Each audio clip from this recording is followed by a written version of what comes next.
I need a new refrigerator. Hopefully I could find one soon. My old fridge broke down last night and I need a replacement ASAP. There's so many to choose from. I don't know where to start. What is all this? HFC? HFC refrigerant? What does HFC even mean? Hey, excuse me, sir. You look quite distinguished. You wouldn't happen to know what HFC in refrigeration means, would you? Great question. You asked the right guy.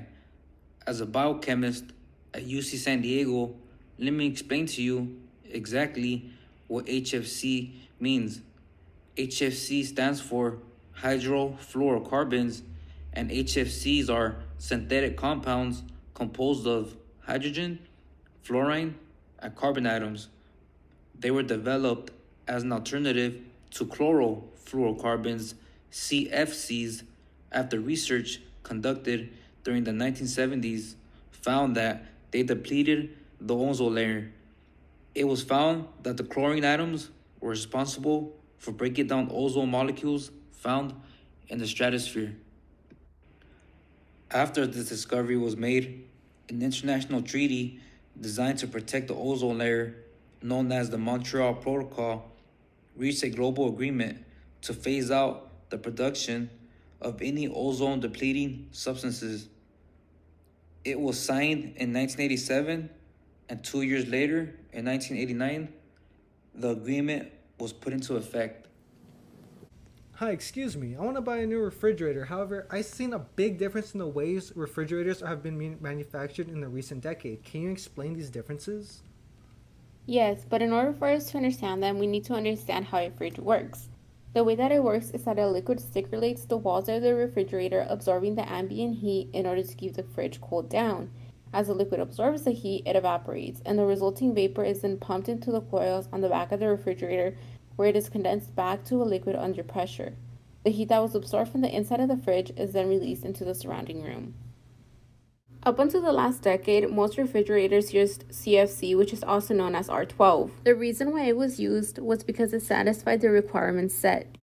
It was a substance that could be evaporated and condensed at the right temperatures by changing the pressure on the fluid. It also worked very well with the materials in the fridges. It didn't react with the tubing or the compressors to corrode the equipment, and it wasn't toxic or flammable. It is important to note, however, that it had 2 chlorine atoms in it, which was later found to be the cause of ozone depletion. Because humans couldn't live without refrigerators, we landed on a new solution, R32, also known as HFC 32. It's a refrigerant used in air conditioning as well and in heat pumps. It is chlorine-free, single-component refrigerant, and consists of only one molecule. With its low toxicity, it is also mildly flammable. Whoa, hold on a second. Do I gotta worry about this thing exploding? Absolutely not. We are very careful about the circumstances and environment in which a refrigerator is used in order to make sure that this flammability is not excited. As you can see, there has been a lot of changes done over the 20 years. There was an intermediate R410A, which was non-flammable, had high density and high vapor pressure, which led to higher efficiency rates. However, it had a high GWP value, which the U.S. Environmental Protection Agency found too high and unacceptable to replace CFC with. As you can see, big importance is placed on the composition, its heat capacity, along with its ozone depletion potential and global warming potential. I wonder how this affects the environment.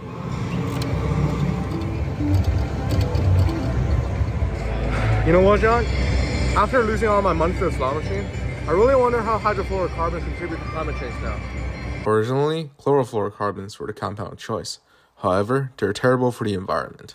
Once the CFCs are released to the atmosphere, they will eventually make their way to the stratosphere, and right there, they will release chlorine atoms when exposed to UV light radiation from the sun. The chlorine atoms released from the CFCs are catalysts to the ozone depletion, and they break down the ozone molecules, which are essential for protecting life against UV radiation. Things quickly shifted over to HFCs, hydrofluorocarbons. At first, they thought it was a safe alternative that would solve all of CFC's problems. However, despite HFCs being ozone-friendly, they're actually a potent greenhouse gas, with a global warming potential that is thousands of times higher than CO2, Moreover, they also stay in our atmosphere for years, and during those times, the HFC molecules will continue to trap heat, bringing a ton of burden to our already bad global warming situation. In other words, having our ACs turned on all night is just as bad as driving your car for the night in terms of the impact it will bring to this planet. Moreover, having a high concentration of HFCs in an enclosed environment might displace oxygen in the air. This is also why people will often get a sore throat after sleeping under AC for hours. Man, I really wonder what the future will look like for the usage of HFCs. Due to hydrofluorocarbons' environmental impact, many countries are phasing out HFCs and seeking alternative refrigerants with lower global warming potential. Regulations on the use of hydrofluorocarbons in refrigerators have been implemented to reduce their impact on climate change. The Kigali Amendment to the Montreal Protocol is an international agreement adopted in October 2016 in Kigali, Rwanda. It aims to phase down the production and consumption of hydrofluorocarbons. Under the Kigali Amendment, participating countries have committed to reducing their hydrofluorocarbon emissions by more than 80% over the next 3 decades.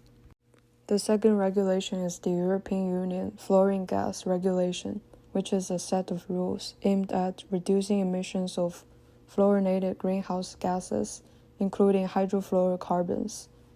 It aims to reduce the emissions of fluorinated greenhouse gases by 2/3 by 2030 compared to 2015 levels. In December 2020, the U.S. Congress passed the American Innovation and Manufacturing Act. It gives the Environmental Protection Agency the authority to phase down the production and consumption of hydrofluorocarbons in the United States. The act aims to reduce hydrofluorocarbon emissions by 85% over a 15-year period. In conclusion, the choices we make today have a huge impact on our planet's future. By using eco-friendly refrigerants and supporting policies that promote sustainable refrigeration practices, we can reduce our carbon footprint and combat climate change. Together, we can protect our environment for future generations.